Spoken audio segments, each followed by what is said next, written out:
Yo, what is up guys? Delboy here, aka Blue Collar Sports TV. Hopefully you guys are doing well. If you're new here, smash that like, hit subscribe, all of that good stuff. So I think it's fair to say this weekend of boxing was dominated by Jaime Munguia's shock defeat to Bruno Sorace. And yeah, that surprised many of us and it was the dominant talking point over this weekend. But under the radar, Dillian Whyte, former world title challenger, heavyweight world title challenger, returned to action on a card in Gibraltar. And yeah, he was fighting an African heavyweight called Ebenezer Tetteh. Ebenezer Tetteh had a pumped up record of 23 wins, 1 defeat, 0 draws. And of those wins, you know, he beat nobody of note, fighting pretty much exclusively in his native Ghana. And some footage of his previous fights made the rounds prior to this Dillian Whyte fight. Footage of his wins, that is. And, you know, the levels of these fights were utterly embarrassing, to tell you the truth. Of course, Ebenezer Tetteh has fought in the UK once before. He fought a very young Daniel Dubois back in 2019. And in that fight, he got starched in one round. Totally got dominated. You know, looked like he could barely hold his hands up. So yeah, going into this Dillian Whyte fight, I expected Dillian Whyte to get him out in a round 2 at max. You know, I know that Dillian Whyte isn't the fighter that he once was and is more than likely on the slide. But nevertheless, you know, I fully expected him even now to get rid of this dude in double quick time. That's not what happened. Ebenezer Tetteh managed to go 7 rounds with Dillian Whyte. He retired or his corner pulled him out at the end of the 7th round. And let's be honest, the level of performance from Dillian Whyte was utterly shocking, I would say. Dillian Whyte has always been a fighter who is very flawed, but in his prime, of course, he was a legitimate top 10 contender. You know, had some half-decent wins over the likes of Oscar Rivas and Joseph Parker, although in the Parker fight he was a bit lucky, in my opinion, because of one of the knockdowns was bogus, and without that he'd have probably lost the fight. But he competed at world level to a degree, and he was certainly a contender. Tough guy, good left hook power, etc. But, you know, this fight was utterly embarrassing. To go 7 rounds with a guy like Ebenezer Tetteh is a damning indictment on where Dillian Whyte is right now. He was able to catch Ebenezer Tetteh relatively easily, but the shots weren't really having a great effect early on. You know, Ebenezer Tetteh was standing up to them and even getting some of his own work off. As slow as Ebenezer Tetteh was, he was able to find Dillian with his right hand. He was able to tag Dillian up with his shots. You know, it looked like 2 drunk fat guys fighting outside of a Wetherspoons on a Saturday night. That's what it looked like. Two middle-aged guys, slightly overweight, going at it after one too many fucking sherbets. You know, the conditioning on both guys was shocking. You know, we expect that from Ebenezer Tetteh, you know.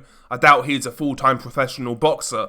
But for Dillian Whyte to, like, get dragged into that sort of fight against this level of opponent probably signifies the end of Dillian. I don't care about the circumstances, about the inactivity. You can't be getting tagged up by Ebenezer Tetteh the way Dillian Whyte was. You know, a guy in Ebenezer Tetteh who's got no real technique to speak of, slow as molasses, looks older than his 36 years, by the way. He looks in his mid-40s, so maybe that birth certificate is a bit dodgy as well. Yeah, Dillian Whyte looked like a shot fighter. And again, I have to stress, I'd say there's a very real possibility that Ebenezer Tetteh is not really a top 100 heavyweight in the world. I'd say that's not exactly far-fetched to say. And yeah, Dillian was competitive with this dude to a degree. For me, Whyte looked slower, both in terms of hand speed, foot speed. I know he never had the quickest feet, but he was even slower here. Never had the quickest hands, but again, even slower. His reactions were slower. Couldn't get out of the way of shots. For me, his punches, Dillian's punches didn't look like they had the same snap on them. It's like he was pushing his punches almost. And at times when he did try to load up, he was horribly off balance.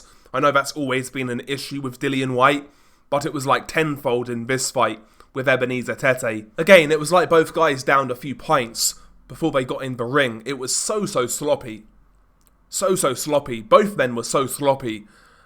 You know, I guess for Ebenezer Tetteh, he'd view this as a moral victory, and I guess I'd have to agree with him, because I don't care, like, as washed as Dillian is, I still expected him to get rid of this dude quick. Never happened, though, so Dillian for me is more shot than I imagined. You know, he's more shot than I imagined, and going forwards, in fact, I think Dillian should retire based on that, I'll be honest. I think Dillian Whyte should retire. I don't think he's got anything for anybody.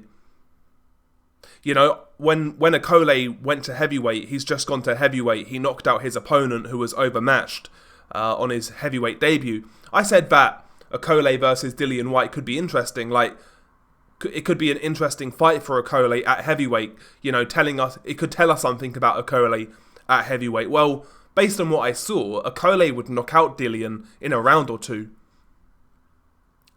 You know, I would take Okolie to knock out Dillian quick. Could you put Dillian in there with Joe Joyce, who is like really struggling right now? Maybe, but like even for Joyce, as bad as he was against Chisora, bro, Dillian probably should retire, honestly. He was so poor. So poor. And again, to me, he looked physically shot. Maybe he didn't train for this fight. Maybe he just didn't train. You know, Dillian, to me, it looks like he's got one foot out of the door. He just wants one final payday. That's what it looks like he's angling for. So maybe he's basically just putting in the minimum effort to rob the bank one last time.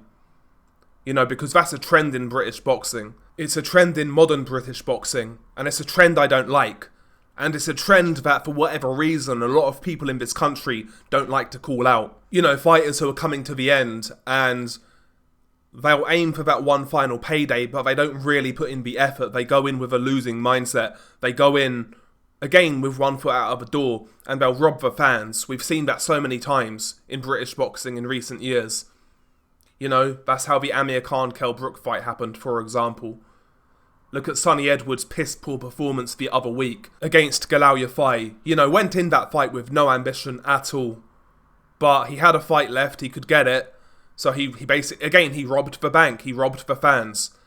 And Dillian Whyte, to me, is looking to do the same thing, just like Kell Brook and Amir Khan did. And again, it's becoming a trend in British boxing. You know, I'm not saying these guys shouldn't look for one final payday. That's not the issue. It's the issue. The issue is, like, these guys are going into these fights, again, with no ambition, half-cooked, not being willing to let it all hang out, so to speak. And when you call it out, all you're met with is the same cliche answers. Oh, boxing's a hard sport and this, that and the third. You're not a boxer, you can't complain. I can complain, I'm a paying customer. And listen, British boxing fans, listen, we've got a lot to be proud of. You know, we support our own and this, that and the third. We've got a strong domestic scene, you know, not even at world level, but domestically we support fights. We support boxing more so than the vast majority of other boxing nations. I'd put us up there with Mexico in that regards. But we have this battered housewife syndrome in the UK where that level of support we show to fighters gets taken advantage of, and we're expected to eat the shite sometimes. I feel like that support is taken advantage of by those in boxing. And again, anytime you call this out, you are met with the same cliche answers that have been ingrained into certain boxing fans in this country. But, you know, as far as I'm concerned, we should be able to hold these guys to account. We should be able to critique, etc. Because, again, we do support these guys more than most boxing nations. We support our guys more than most boxing nations. We support our domestic scene more than most boxing nations. We do so much for this sport as it is. I'm talking about the UK fan base. Again, I'd put the UK fan base up there with Mexico in regards to, like, the grassroots side of things. Supporting boxing from all levels, you know. But yeah, I mean, that's just my thoughts. I thought Dillian Whyte was awful, and listen, he can't be getting a big fight off the back of that performance. As far as I'm concerned, he can't be. He looked absolutely dreadful, fat, slow, uninterested, and more than likely shot. But anyway, share your thoughts below. Beanie Guy Del Boy, peace.